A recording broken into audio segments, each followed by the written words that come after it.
Afternoon students. In this session we will discuss about the structure of a typical flower. What is flower?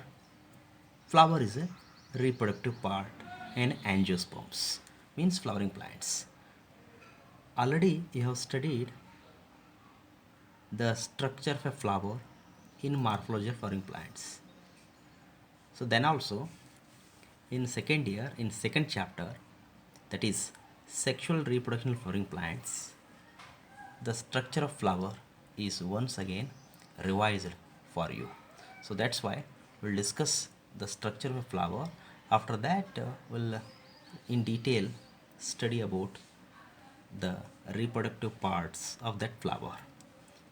So flower is a reproductive part in angiosperms. So this flower is consisting of four whorls, and those four whorls are number 1 calyx, number 2 corolla, number 3 androecium, number 4 gynoecium. So calyx is the outermost whorl which is green in color, and the members of calyx are called as sepals. Next, the members of corolla are called as petals, which are brightly colored. Number 3, androecium. It is the male reproductive structure, and the members of androecium are called as stamens. Next, the last word is gynoecium, and the members of gynoecium are called as carpels. So these are the four important whorls of a flower.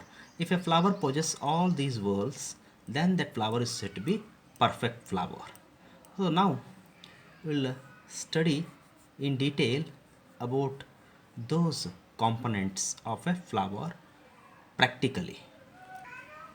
So you are observing China rose flower.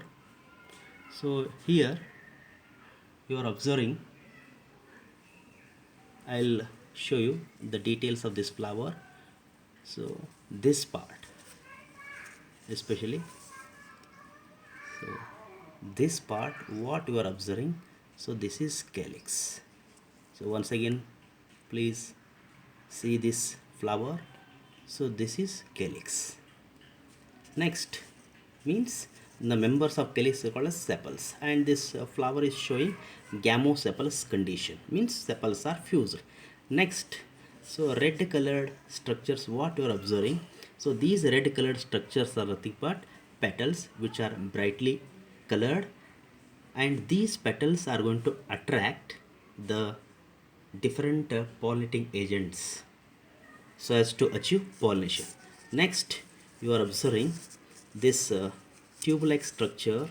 So this tube-like structure is called as what? Staminal tube. This is the staminal tube. So staminal tube is formed by the fusion of all the filaments of these stamens. So these are all stamens. You are observing these yellow colored structures. These are all stamens you are observing. So I am showing you. So these yellow colored structures are all stamens, and you know that stamens possess filament, and all the filaments of these stamens are joined to form a tube. So that tube is called as staminal tube, and the condition is called as Adolphi, mono-Adolphi condition. Next, so here you are observing the torchpin head-like structures, and these are called as what? Stigmas. So stigma is a part of gynoecium. If you dissect this staminal tube, I'll show you.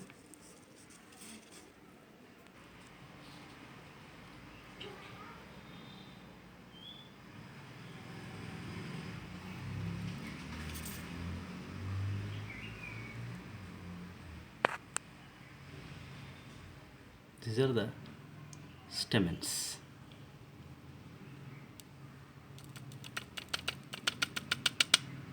Now I will show you the style which is present inside the staminal tube. So now I am dissecting this style, and I am showing you the style. Now you can observe in this video all the three parts. This is style, So this white colored delicate part what you are observing, this is style and this is the stigma. Now I will show you even ovary also. You can keenly observe this video. Now I am showing you the ovary part. So this style is connected with ovary below. So now I am showing this ovary. Now you see. So this is the ovary. Now just I am going to show you the complete female reproductive part. Now you can observe. I'll remove these sepals. Now you can observe here clearly. So this is the ovary, and this ovary is connected to style, and after that, so these are the 5 stigmas. Pentaphyid stigma it is described. So this type, the structure of typical flower is studied. Once again I'll repeat, this is ovary, this white colored part, delicate part is style, and this is stigma. So this style is embedded in the staminal tube. Okay, thank you.